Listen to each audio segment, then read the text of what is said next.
Hey guys, it's Deco Freak, and welcome to episode 10 of my custom story creation tutorial for Amnesia Rebirth. And today we're going to be talking about timers. So timers are probably one of the most powerful things in this game that we can use for scripting. Timers are pretty simple at its root, but the creativity aspect of it is literally limitless. How you use them can add so much to a custom story.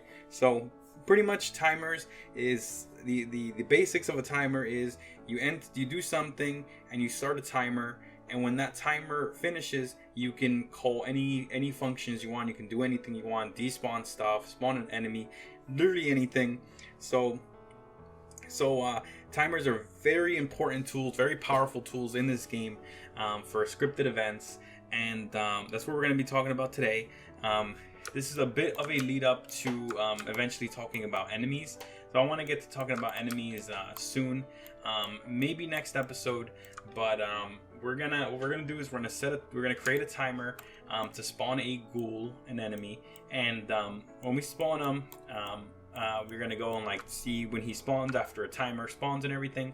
So let's go ahead and do that. So what I think I'm gonna do is, when the player walks to the bottom of the steps down here, we want to start a timer that spawns a ghoul in a set amount of time up here in this hallway. So I'm thinking like right here. So let's go ahead and do that. So we're gonna go ahead and get our ghoul. We're gonna go to our entities here.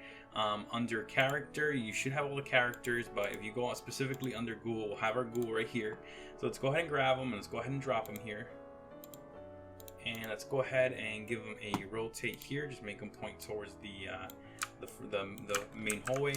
And let's give him a name as well. So we're gonna call them the developers. They placed a ton of ghouls all over their maps because they pretty much, when you play the game, you think it's one ghoul, but if you look in the actual map and scripts, there's a ton of they'll use dozens of ghouls in a single map. It's not like they're reusing the same ghoul. They'll have one ghoul here, one ghoul there, and you just spawn and despawn the ghouls as you use them. And this one we're gonna call ghoul hallway. And in the developers, pretty much when they name their ghouls, they'll name them ghoul underscore and then the name of the area they're in. And then if there's multiple in that area, they might add one or two. So if you had multiple ghouls in this hallway, you'd call it ghoul hallway 1, ghoul hallway 2, just like that. We only have one, so we're just gonna do ghoul hallway. And we'll make sure we set them inactive because we don't want them to be active right when we spawn in. We want to spawn them when we want. So let's deactivate them, and we got them all ready now. So let's head down to the bottom of the steps here, and we'll focus in here. And then let's go ahead and create a trigger area right here, so that when the player steps in the trigger area, we create our timer. So we're gonna go to areas here, and we're gonna go under trigger, and we're gonna go ahead and create this trigger. So it's gonna be just like that. And let's go ahead and click on our trigger here. Let's angle it a little better so we can grab it. So here's our trigger. We're gonna name this trigger. So we're gonna call it trigger, and I'm gonna say trigger bottom stairs. I think it's pretty appropriate. So we know we can identify it pretty easily. And we're gonna have it collide with the player. So when the player collides with it, a function will run, which will be the function that creates our timer. So we're gonna go ahead and put in player right here because we want it to collide with the player. Then we're gonna put in the function that's gonna execute here. So we're gonna go by the convention. So it's gonna be on collide player. And then it's going to be the name of the area here. So it's going to be trigger bottom stairs. And I got a typo here. It's stairs. So trigger bottom stairs. We got an extra E here. Let's get rid of that. Trigger bottom stairs. Now we can go ahead and save our map. And then let's copy our function here. And we're going to go ahead and go over to our script file, and let's go ahead and paste it in there. So let's go ahead and switch over, and I'll zoom you guys in so you guys can see a little better. So we're going to go ahead and go to the bottom of our our functions here, and we're going to go ahead and paste. So there's our collide function. So let's go ahead and hit tab here, and hit tab here as well. Get that all separated properly. Let's go ahead and clear this here. All right, so let's go ahead and write the code for this. So what we're gonna do first, we're gonna check the state. So we're gonna say if, and we're gonna say all state equals 1. So if all state equals 1, that means that the player has just entered this area. We're gonna do something. We're gonna do something in here, and then what we'll do is outside of this, since the player, we've talked about this a little bit before, but I just want to make this a little bit more clear. Since the player entered the area, he can't possibly leave the area. So what we'll do is we'll just return false here. So when this executes, this means that the player entered, and we don't want to do anything when he leaves. So there's no point in putting anything else here. So we're just going to do if all state equals 1. And then in here, we're going to go ahead and create our timer, but let's put a return false here. And when we return false, we're pretty much specifying that when we execute this collide area, we don't want it to run again. So if the player recollides with this area, nothing's going to happen because we have this false. If you did want something, whatever's in here to happen again, make sure you set that to true. Now in here, we're going to head and create a timer. So the way we create a timer is we say map underscore add timer. We're going to open close parentheses, and then let's go ahead and add a semicolon here. And the 3 values we need to put in here are first the name of the timer. So we're going to say there's a bit of convention for this one. First, you're supposed to put timer. Once you put timer, you do underscore, and then whatever you want to call the timer. We're going to call this hallway ghoul. We'll say hallway ghoul spawn. Then we're going to put a comma, space, and then we're going to set the time that we want this timer to run. So after this time that we put here, the function that we call will occur. So we're going to say 10 seconds just to give us enough time to get to the bottom of the to the top of the stairs and get back to the hallway. So it's going to be 10.0f. It has to be a float. And then we'll do comma, space, and then we're going to do 2 open quotations here. And then we're going to put in, so this is going to be the actual name of the function. So you would pretty much copy this here, but instead of doing just timer, you would say on timer underscore, and then the rest of the name. So hallway ghoul spawn. All right. So this is pretty much all set here. We're going to go ahead and make a new line here. And now we're going to go ahead and create this function here for our timer. So we're going to say void on timer. And then we're going to do underscore. And then we're going to do hallway ghoul spawn. So this is going to be identical to what's right here. It has to be exact. So let's make sure we get the capital O here. So on timer hallway ghoul spawn, that looks correct there. So let's go ahead and put some open and close parentheses here. Now we're going to go ahead and type in const. This is short for constant. And then we're going to type in space. We're going to say t string, and then we're going to say and. So we're going to put the ampersand in as timer. And we're going to go ahead and do an open brace and an open curly brace and a closed curly brace down here. And now we have our function here. So we're going to create this timer after 10 seconds. After 10 seconds here, our function down here will execute and do whatever we have in here. So now what's next here is spawning our ghoul. So to spawn our ghoul, we're going to say entity. And then you can see right here, entity underscore set active. We're going to hit tab. So now we're going to type in the name of the entity that we want to set active. In this case, it's going to be that ghoul. So we named it ghoul underscore hallway. Now we're going to move over 1 and we're going to put a comma and everything. And now this is whether or not we want to set the ghoul to be active or not. We want them to set to be active. If you wanted to like deactivate them, you could say false. We're going to say true here so we can activate them. And then we'll go ahead and close this with a semicolon. So that's pretty much all there is to making a timer that executes any code you want in a set time. So our time is 10 seconds.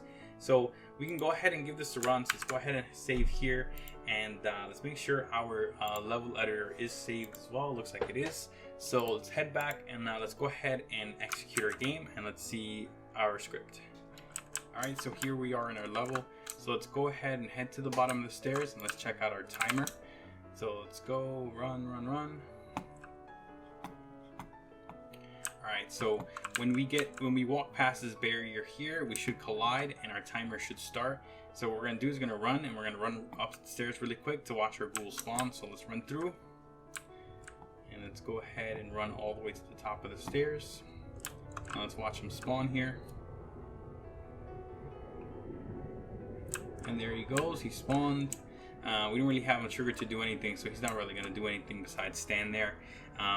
If you walk close, he should like smack us here. Yep. But we don't have a program to do anything. We might be doing something with him next episode. If not, maybe in the episodes after that. So let's go ahead and go back to our script now. All right. So here we are back in our script. All right. So that executed properly. Our timer worked and everything. We spawned our ghoul and whatnot. So now what I'm going to do is I'm going to talk about a bit of how we can kind of control our timer here, and I'm going to show you guys just kind of some examples of how you might want to control it. I'm not going to show any more demonstrations besides just adding the timer, but I will show you guys the functions you could use to control this and do pretty much essentially whatever you want with it.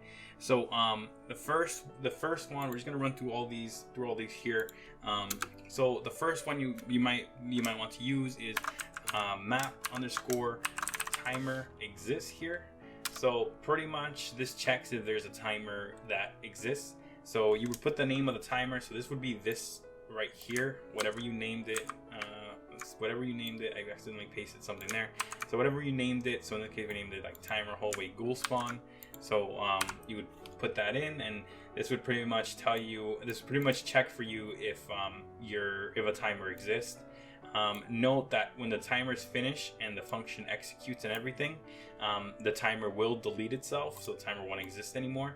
So if you run this after the timer has already passed, then you won't see anything, and it will say false. So this would be useful if you're doing like an if, and let's say you wanted to check if the timer is on. So you would do like if map timer exists, and you don't want the semicolons if you're going to use it in this case. If map timer exists, then do something here, or like let's say you wanted to remove the timer. So if the timer exists, you can say you do map remove timer, should be this one right here, and then you specify the name of the timer. So same thing as this one, you specify this right here, and you paste it right in there.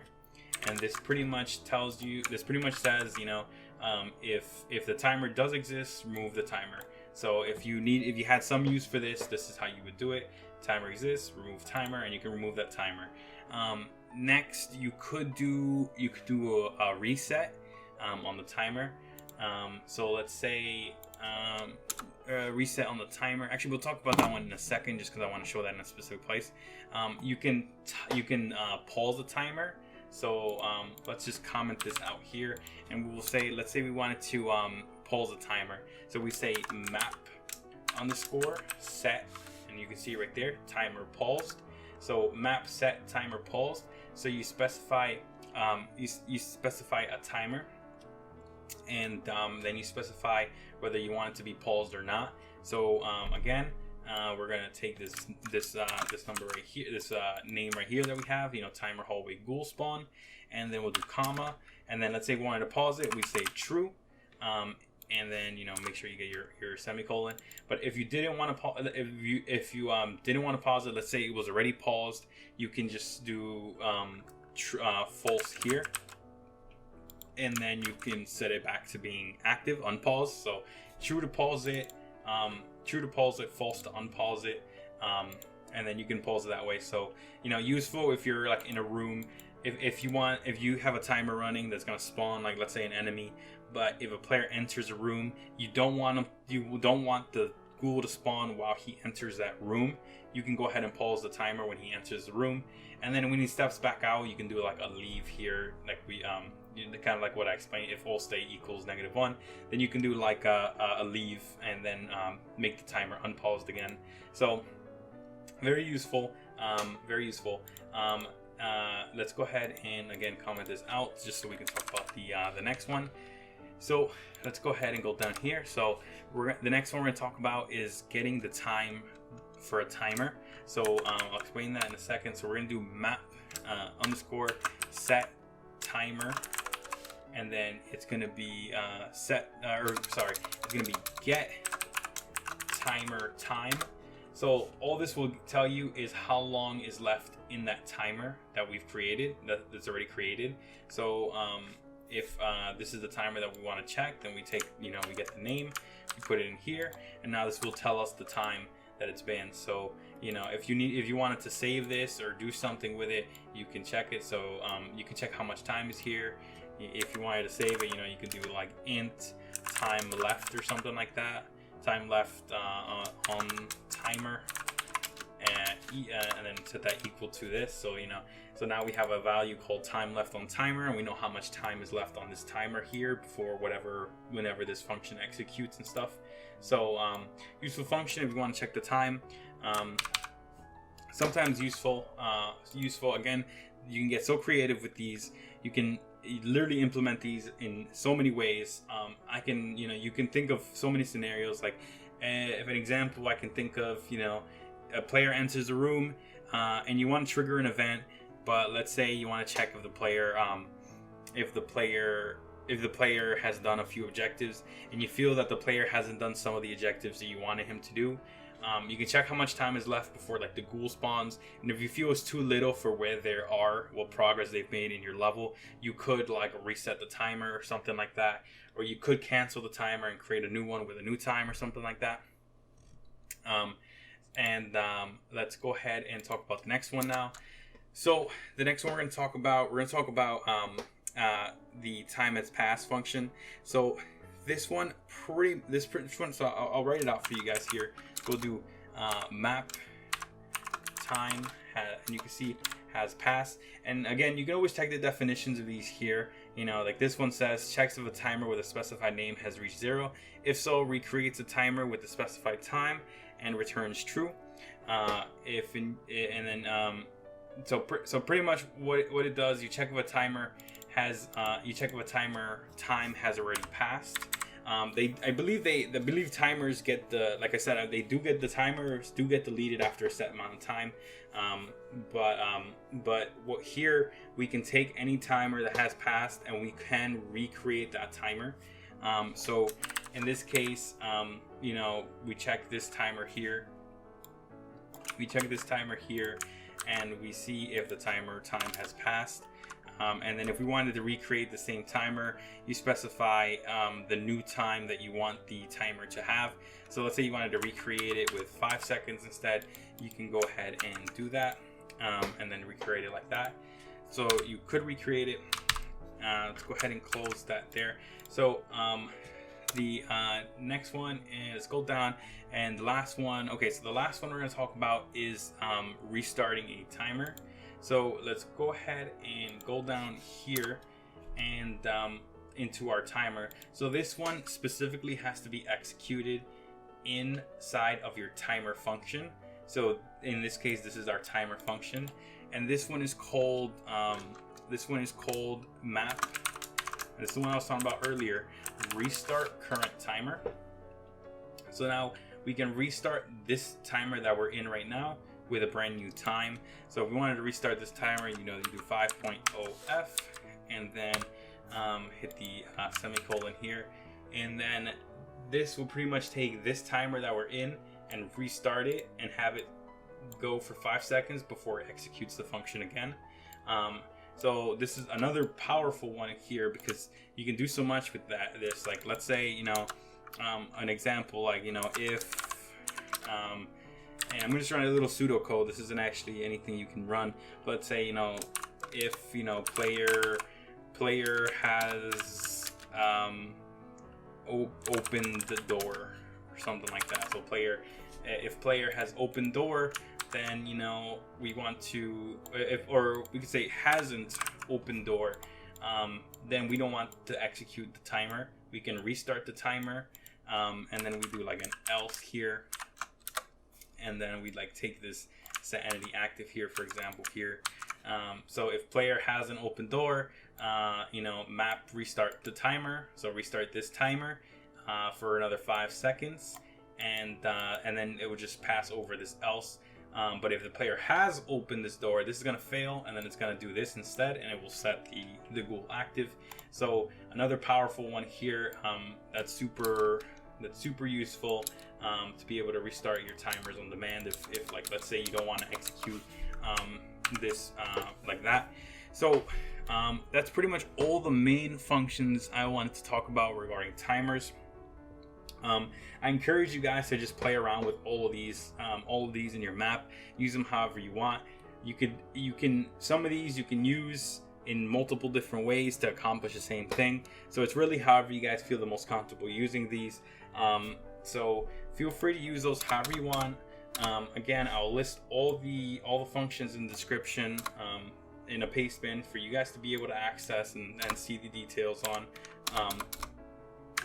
And yeah, so we'll leave this one with the spawning. I do want to get into doing some work with entities. So I'm hoping maybe in the next episode we can start with that. If we do start with entities, it's probably going to be a long-ish kind of few videos. There's so much when it comes to enemies, how to properly do things, how to kind of do animations and all that. Unlike the original Dark Descent, like you have to highly program these ghouls, highly script these ghouls to do what you want them to do. So there is a bit behind doing all of this stuff. So I'm gonna wrap it up here, guys. Make sure you leave a like, you comment on the video, and you subscribe if you're not already subscribed. Have a good day, guys. Bye.